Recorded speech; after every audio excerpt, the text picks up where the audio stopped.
কোন মুখ দিয়ে এই দেশে আসবেন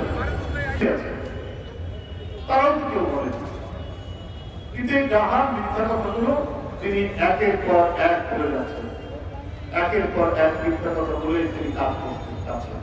কিন্তু উনি কোন মুখ দিয়ে এই দেশে আসবেন? এদেশের জনগণ তো একেবারে নির্জীব নিষ্প্রাণ পাথর নয়।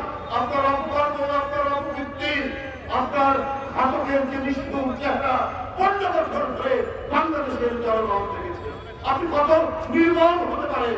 আপনি নিজের ক্ষমতা, নিজের গতিকে নিশ্চিত করার জন্য আপনি আশা করে আপনার পছন্দসই পুলিশ অফিসারদেরকে দিয়ে আপনি বলতে পারেন যে তোমরা হত্যা করো, তোমরা মারো, তাতে কোনো গায়ে আসবে না।